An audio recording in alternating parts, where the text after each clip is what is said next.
احمد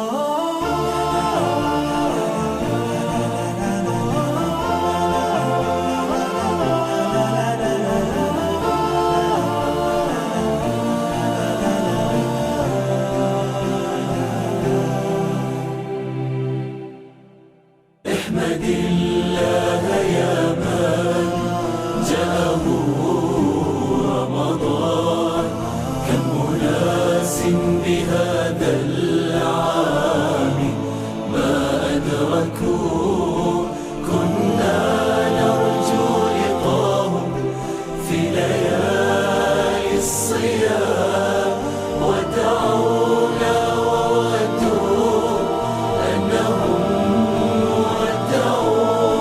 علمونا بأن الدار هذه حطام، فرقونا حذاري بعدهم أن نتوه، يرحم الله مشتاقين أغلى أوان، صوموا وادعوا لمن في الأرض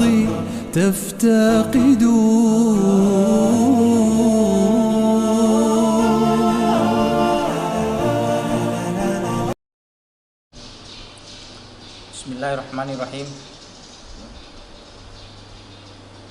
Assalamualaikum warahmatullahi wabarakatuh.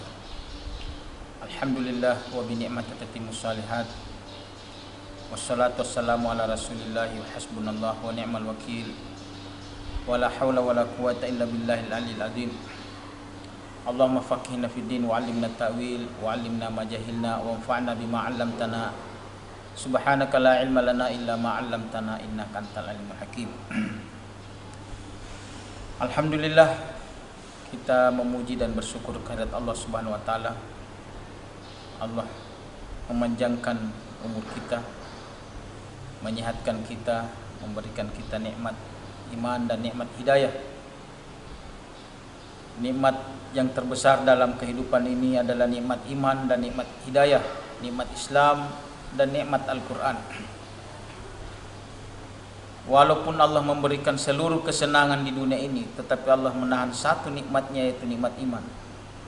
Maka ketahuilah semua nikmat yang lain itu menjadi semu dan menjadi tidak berarti apa-apa. Sebaliknya, meskipun seluruh penderitaan kita rasakan di muka bumi ini, tetapi Allah masih memberikan kepada kita nikmat iman dan nikmat Islam. Yakinlah bahwa kita akan berbahagia dengan iman dan Islam itu. Olehnya itu, mari kita jaga, mari kita pelihara, bahkan mari kita tingkatkan keimanan dan keislaman kita, karena inilah yang akan menentukan kebahagiaan kita dunia dan akhirat. Masyiral muslimin wal muslimat rahimakumullah. Hari ini hari terakhir bulan Sya'ban, dan insyaallah beberapa jam lagi, bahkan mungkin beberapa menit lagi, kita akan memasuki bulan yang sangat kita tunggu, bulan suci Ramadan. Bulan Ramadan, bulan yang datang setiap tahun, tetapi cara kita menyambut, menerima dan menyambut kedatangan bulan suci Ramadan ternyata berbeda-beda dan bertingkat-tingkat sesuai dengan tingkat pemahaman kita pada bulan suci Ramadan.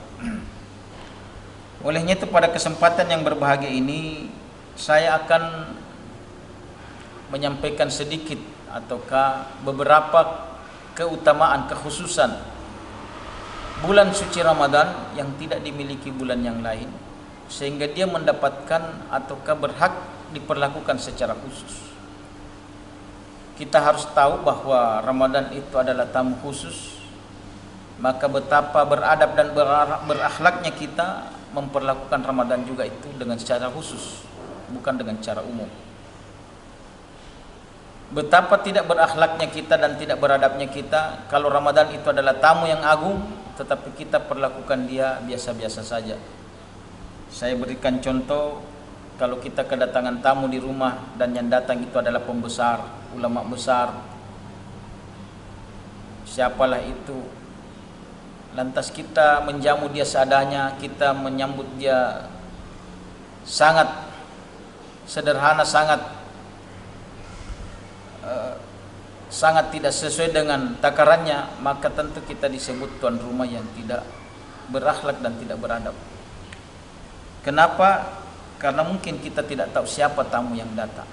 Begitulah juga ketika anak kecil memperlakukan pejabat, memperlakukan ulama besar, dia memperlakukan sama dengan orang-orang yang lain, padahal dia adalah ulama. Kenapa? Karena dia tidak tahu kapasitas yang dihadapi. Olehnya itu, ma'asyiral muslimin rahimakumullah, perlu kita pahami bahwa Ramadan ini adalah bulan yang Rasulullah sallallahu alaihi wasallam sendiri memujinya, dan agama kita, Allah juga menempatkan Ramadan ini sebagai bulan yang sangat mulia. Banyak sekali kejadian-kejadian besar, bersejarah dan monumental yang terjadi di bulan Ramadan, yang menunjukkan bahwa Ramadan itu memang memberikan kekuatan, memberikan inspirasi, memberikan spirit kepada umat Islam. Di antara sekian banyak kita angkat sedikit saja beberapa di antaranya, yaitu umpamanya perang Badar. Itu terjadi pada bulan Ramadan tahun 2 Hijrah. Sementara perang Badar itu disebut perang yang paling monumental dalam sejarah sirah Rasulullah sallallahu alaihi wasallam. Bahkan saking monumentalnya itu semua pasukan yang ikut dalam perang Badar itu dijamin oleh Allah masuk surga. Saking hebatnya itu perang Badar. Fathu Makkah tahun 8 Hijrah terjadi juga pada bulan Ramadan. Tahun 10 Hijrah rombongan orang-orang Taif masuk Islam. Begitu juga pula dari Yaman, dihancurkannya berhala-berhala pada tahun 10 Hijrah. Itu di zaman Rasulullah saja banyak kejadian besar di bulan Ramadan. Tariq bin Ziyad merebut Andalusia terjadi pada bulan Ramadan tahun 585 Hijrah. Dan Salahuddin Al-Ayyubi juga memukul mundur, merebut Palestina, memenangkan perang itu pada bulan Ramadan. Banyaklah kejadian-kejadian yang besar terjadi pada bulan Ramadan. Namun pada kesempatan kali ini kita tidak membahas itu hanyalah sebagai pendahulu bahwa atau kesemacam rangsangan kepada kita betapa Ramadan itu bukanlah bulan malas-malasan, tetapi adalah bulan kekuatan yang memberikan semangat kepada umat Islam. Pada kesempatan yang berbahagia ini kami akan menyampaikan kurang lebih 4 sajalah kelebihan, atau ada 4 yang paling utama kelebihan Ramadan itu dibanding bulan yang lain. Yang pertama adalah hanya bulan Ramadan Allah wajibkan ibadah puasa. Sebagaimana dalam surah Al-Baqarah ayat 183 Allah berfirman, A'udzubillahi minasyaitonirrajim. Kutiba alaikumusyamu kama kutiba alal ladzina min qablikum la'allakum tattaqun. Diwajibkan berpuasa sebagaimana diwajibkan orang-orang sebelum kamu. Kalau Ramadan itu, kalau puasa itu hanya diwajibkan pada bulan Ramadan, itu menunjukkan Ramadan itu bulan yang sangat mulia. Sama dengan bulan Zulhijjah. Kenapa bulan Zulhijjah itu menjadi sangat mulia? Karena pada bulan itulah diwajibkan ibadah haji. Kenapa hari Jumat itu menjadi mulia? Karena hari Jumat itu diwajibkannya salat Jumat. Demikianlah seterusnya. Itu yang disebut dalam Islam syarafuz zaman. Jadi orang yang pintar adalah orang yang memanfaatkan momen-momen terbaik ini untuk memperbanyak amal ibadah kepada Allah Subhanahu wa taala. Sebagaimana kita ketahui, puasa itu termasuk rukun Islam, di mana tidak sah Islamnya seseorang bahkan dianggap kafir apabila mengingkari kewajiban berpuasa Ramadan. Bahkan di dalam hadis disebutkan saking mulianya Ramadan itu sampai-sampai Allah tidak bisa menghitung pahalanya bulan Ramadan itu, orang berpuasa Ramadan. Maksudnya di dalam hadis Rasulullah sallallahu alaihi wasallam bersabda, kullu amali bani adam lahu illa shaum fa innahu li wa ana ajzi bi. Semua amalan manusia itu, semua amalan anak cucu Adam itu adalah miliknya, kecuali puasa itu milikku, dan saya lah yang akan memberikan pahala sesuai dengan keinginanku. Artinya manusia ini tidak mampu menghitung berapa keutamaan dan kelebihan ibadah puasa ini. Di dalam hadis yang lain juga disebutkan, inna fil jannati babun yuqalu lahu rayyan yadkhulu fiha lis-shaimi la yadkhuluha illa as-shaimun. Di akhirat nanti itu ada pintu yang namanya pintu rayyan, pintu surga. Itu hanya dimasuki oleh orang-orang yang berpuasa. Bahkan di hadis yang lain juga Rasulullah SAW bersabda, la khulufu famis shaimi atyamu indallahi min rihil misk. Sungguh bau mulutnya orang yang berpuasa itu lebih harum daripada harumnya minyak kasturi. Sebagaimana kita pahami bahwa orang yang berpuasa itu mulutnya sangat busuk, apalagi kalau sore menjelang buka, ya paling busuk itu. Bukan karena mulutnya busuk ataukah karena tidak sikat gigi. Biar dia sikat gigi berapa kali tetap berbau mulutnya, karena bau dalam perut yang keluar melalui mulut itulah yang berbau. Jadi kalau kita cium di sore hari mulutnya orang berpuasa itu sangat busuk, tetapi di sisi Allah Subhanahu wa taala mulut yang sangat busuk itulah yang paling harum di sisi Allah Subhanahu wa taala. Dia lebih harum daripada minyak kasturi. Itu yang pertama, bahwa Ramadan itu diwajibkan ibadah puasa, dan puasa ini keutamaannya sangat tinggi sekali.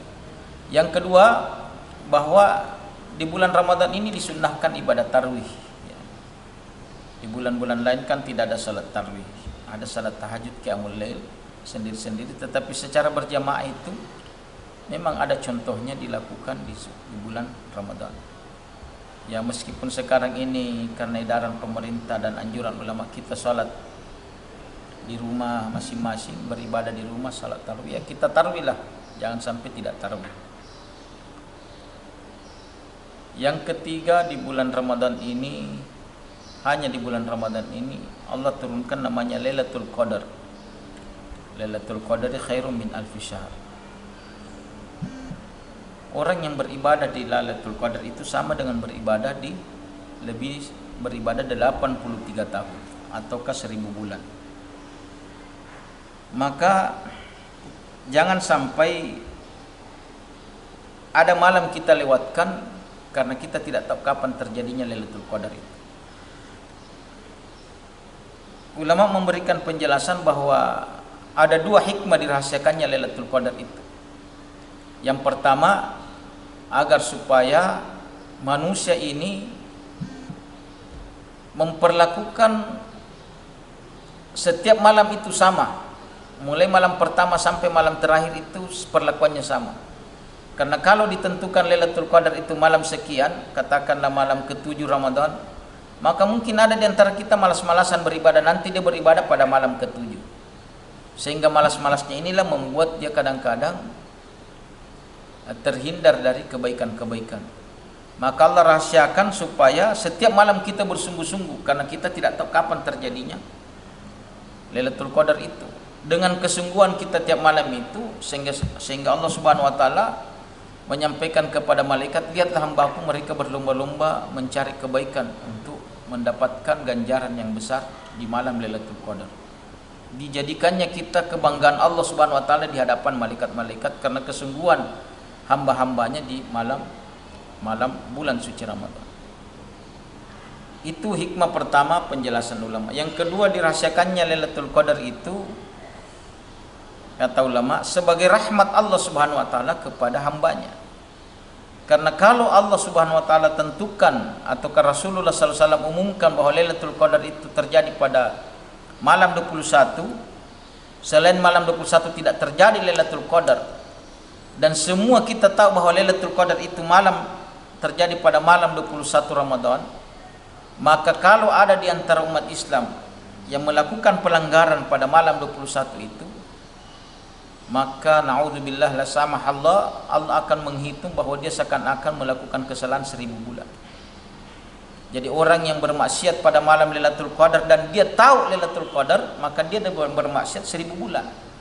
Tetapi kalau dia bermaksiat dan dia tidak tahu bahwa itu Lailatul Qadar, maka dia bermaksiat hanya malam-malam itu, tidak dihitung sebagai bermaksiat 1000 bulan. Ini rahmat Allah Subhanahu wa taala kepada kita semua. Jadi betapa pemaafnya Allah Subhanahu wa taala sehingga dirahasiakan Lailatul Qadar. Maka beda dosanya orang yang berdosa Lailatul Qadar, tahu itu Lailatul Qadar, dan orang yang berdosa dan dia tidak tahu itu Lailatul Qadar. Itu yang ketiga, adanya Lailatul Qadar, dan ini hanya terjadi pada bulan Ramadan. Meskipun dirahasiakan, namun Rasulullah sallallahu alaihi wasallam memberikan ancang-ancang bahwa iltamisuha fil witri min ashril awakhir min Ramadan. Carilah, tunggulah Lailatul Qadar itu, peluang terbesarnya Lailatul Qadar itu terjadi pada malam-malam ganjil 10 malam terakhir di bulan Ramadan. Malam 21, 23, 25, 27, 28. Maka ada kiat yang perlu kita bagus lakukan. Kalau kita setiap malam bersedekah, katakanlah menyumbang di masjid ataukah menyumbang apa saja setiap hari 10.000, pada khusus malam-malam ganjil itu sebaiknya dilipat gandakan. Kita menyumbang 50.000, 20.000, lebih besar daripada malam-malam genap. Karena siapa tahu itu malam Lailatul Qadar. Jadi sebaiknya kalau punya dalam sebulan itu ada budget kita siapkan 1 juta, setiap malam kita menyumbang, katakanlah kita bagi rata setiap malam 30.000, maka usahakanlah di malam-malam ganjil itu dilebihkan, karena siapa tahu itu malam Lailatul Qadar. Itu orang yang pintar, dia mencari kesempatan mana beramal yang lebih besar kebaikannya, lebih besar ganjarannya di sisi Allah Subhanahu wa taala. Yang keempat, kelebihan bulan Ramadan itu adalah di dalam hadis Rasulullah sallallahu alaihi wasallam bersabda, "Man nadda nafilatan fi Ramadan kaman nadda faridatan fi ma siwa. Wa man adda faridatan fi Ramadan kaman adda sab'ina faridatan fi ma siwa." Yaitu siapa yang melakukan amal soleh di bulan Ramadan, amalan ibadah sunnah di bulan Ramadan, sama nilainya ibadah wajib di luar bulan Ramadan. Dan siapa yang melakukan ibadah wajib di bulan Ramadan, sama nilainya melakukan 70 kali ibadah wajib di luar bulan Ramadan. Maka betapa bodohnya kita kalau ada kesempatan di bulan Ramadan. Maka salat-salat sunat yang kita kerjakan setiap hari, salat sunat rawatib, ba'diyah, qabliyah, salat duha, salat witir, itu sama nilainya ibadah-ibadah salat 5 waktu di luar bulan Ramadan. Dan salat ibadah-ibadah wajib, salat wajib di bulan Ramadan, itu sama nilainya kita 70 kali ibadah wajib di bulan Ramadan. Maka saya usulkan kepada para umat Islam, khususnya pengusaha, kalau membuat pembukuan, neraca pembukuan perusahaan pemanya, usahakan buka tutupnya itu di bulan Ramadan, sebaiknya bulan Ramadan. Artinya zakatnya itu dikeluarkan di bulan Ramadan supaya berlipat ganda pahalanya. Karena kalau kita keluarkan zakat di luar bulan Ramadan, ya nilainya tetap wajib, tetapi kalau dikeluarkan bulan Ramadan sama dengan melakukan 70 kali kita mengeluarkan zakat di luar bulan Ramadan. Jadi sedekah di bulan Ramadan sama nilainya zakat di bulan Ramadan, di luar bulan Ramadan. Ibadah sunnah di bulan Ramadan sama nilainya salat wajib di luar bulan Ramadan. Makanya di dalam hadis disebutkan bahwa siapa yang beribadah umrah di bulan Ramadan sama nilainya ibadah wajib, bahkan haji bersama Nabi di luar bulan Ramadan. Maka orang berlomba-lomba melakukan ibadah umrah di bulan Ramadan bukan sekedar nikmatnya ibadah umrah di bulan Ramadan, tetapi memang ganjaran Allah Subhanahu wa taala, janji Allah melalui Rasulnya bahwa ibadah di bulan Ramadan itu akan dilipat gandakan. Maka mari kita sambut Ramadan ini dengan sukacita, dengan rasa gembira, meskipun di tengah badai pandemi COVID-19 ini, tetapi jangan mengurangi semangat kita untuk beribadah. Apalagi bulan Ramadan ini bulan diturunkannya Al-Quran, maka berbahagialah kalau kita bisa menamatkan Al-Quran sebanyak-banyaknya di bulan Ramadan. Yang tamat 1 kali di tahun lalu, usahakan tahun ini tamat 2 kali. Apalagi sekarang ini aktivitas tidak banyak lagi di luar rumah, harus kita lebih banyak. Betapa malunya kita kepada Imam Syafi'i menamatkan 60 kali Al-Quran di bulan Ramadan. 1 kali tamat di siang hari, 1 kali tamat di malam hari. Kita kadang-kadang berpikir kapan tidurnya kalau begitu. Tetapi begitu Allah memberikan keberkahan umurnya, kita ini malas sekali membaca Al-Quran karena setan masih kuat menggoda kita. Apalagi sudah ada penelitian bahwa ternyata suara Al-Quran dan suara azan itu bisa melemahkan dan bahkan membunuh virus COVID-19. Dan itu sudah mulai, mudah-mudahan berita itu benar. Makanya di Eropa dikumandangkan azan. Bahkan orang-orang kafir sudah mulai sering mendengarkan azan dengan harapan disembuhkan dari penyakit itu. Jadi alhamdulillah Allah sudah memberikan kita jalan-jalan kebaikan di bulan Ramadan ini. Mari kita tingkatkan ibadah, mari kita murajah hafalan di bulan Ramadan, banyak bersedekah di bulan Ramadan. Mari kita doakan bangsa kita, doakan pemimpin kita supaya takut kepada Allah dan sayang kepada rakyatnya. Karena dua saja pemimpin ini sifat yang harus dimiliki. Ada rasa takutnya kepada Allah dan ada rasa sayangnya kepada rakyat. Sekarang kalau ada pemimpin tidak sayang rakyatnya dan tidak taat kepada tidak takut kepada Allah, ya tunggulah kehancurannya. Maka mari kita doakan bangsa kita mudah-mudahan selamat dari badai, selamat dari musibah, dan umat Islam ini bisa melaksanakan ibadah dengan baik. Dan mudah-mudahan Ramadan ini adalah akhir, ataukah kita ucapkan sayonara kepada COVID-19 sehingga kita bisa berlebaran tanpa beban, tanpa larangan lagi. Karena ini semuanya adalah takdir dari Allah Subhanahu wa taala, mari kita menyikapi dengan baik. Mudah-mudahan yang singkat ini bermanfaat. Sekali lagi mari kita sambut Ramadan ini dengan sukacita dan kita semangat beribadah di bulan Ramadan. Kita tamatkan Al-Quran di bulan Ramadan, kita banyak bersedekah di bulan Ramadan, kita perbanyak silaturahim, perbanyak salat, ya, perbanyak ibadah zikir kepada Allah Subhanahu wa taala di bulan Ramadan. Mudah-mudahan bermanfaat, lebih dan kurangnya dimaafkan. Wabillahi taufiq wal hidayah. Wassalamualaikum warahmatullahi wabarakatuh.